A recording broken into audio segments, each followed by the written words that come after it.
Internet Thinglaga Amadi tear gas Kaptuna Manipur gi Irang Loishinba Ngamloi haina Kosem na loba class 12 ke exam da commerce stream gi oina ahanba position da lakraba Churachan Higher Secondary School gi Mahiroi Thoihenba Thongam na phongdorakli Singzamai makha khongnang Faidek pida leiba Thoihenba Thongam SKTV ga unaruba amada mahak na hai Mahiroi ama oina mahai masing ningthina tamba phangdaba haibasi khwaidagi mangjaba amani lamdam asida thokliba Irang na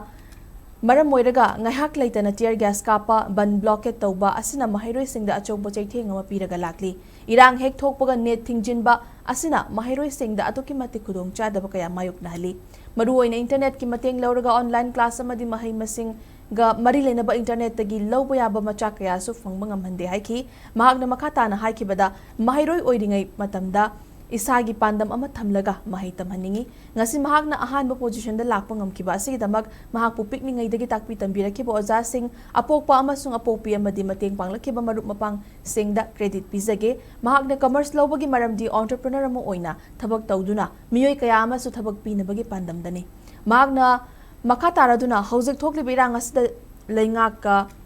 luchingba singna social media da condemn tawba Asi ubada ikaiba fawi social media da condemn tawbagi mahut Irang asi loishinabagi khongthang paikhatpa na hena afaba oigani haina sumhakna phongdoki Thoihenba Thongam asi TH Gozendro amasung TH Ongbi AVI magi ani supa machani